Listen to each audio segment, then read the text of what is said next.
Hi, I'm Ros Cardinal, Managing Director of Shaping Change. Now, in working with leaders and facilitating leadership programs, one of the key things that I'm hearing from people regularly is that leaders are increasingly critically time poor, and that's not going to be a surprise to you. And I had a couple of days recently with a group of women in a leadership program, and the key theme that came out is how valuable it is to take time out to reflect.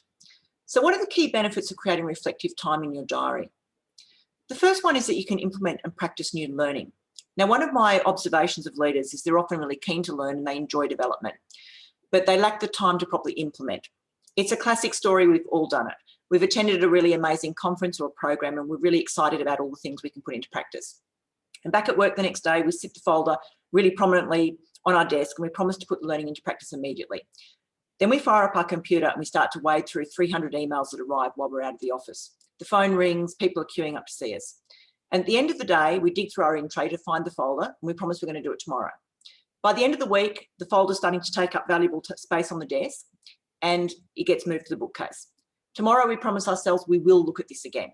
Months go by and occasionally a situation arises that has us saying to ourselves, must get that folder out. I'm sure we covered that in the program, but the folder stays on the shelf just gathering dust. We know it contains absolute gold, ideas, concepts, tools that are going to help us be better leaders, but we just don't have time to put it into practice.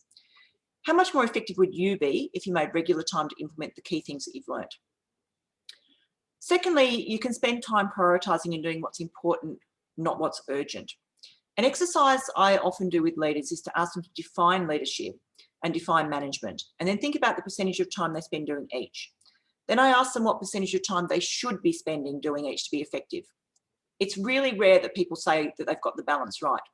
Most people agree they need to change something to be as effective as they could be. Most people say they spend way too much time fighting fires and not enough time with their team, doing strategic work or planning. So taking time out regularly lets you clear the decks mentally and consider your priorities. Thirdly, it's actually good for your stress levels. Being a leader is high stress. We make lots of decisions, often on the run, and the pressure of really quick decision making can amp up our stress levels. Making space to think really slows the pace down and reduces stress. A leader I know takes 30 minutes in her office every day to pause, think, do a short meditation, and she actually raves about the benefits of this. Number 4, you become more productive when you take time out. When we don't take out time to reflect, prioritise, think and plan, we're operating reactively, not proactively, and we all know this to be true. It often takes a leap of faith to book out the time, commit and actually follow through, but it will pay dividends.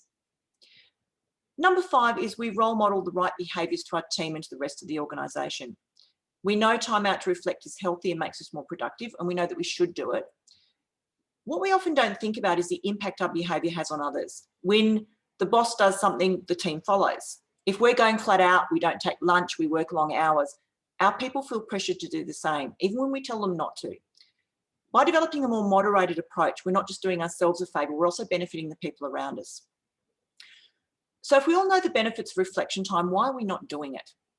What holds us back is the choices we make. So try reframing your beliefs around time.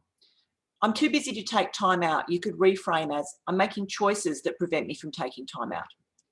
Now, obviously there are going to be times when deadlines, board papers, requests from the minister, other priorities outside your control will impact your ability to make choices.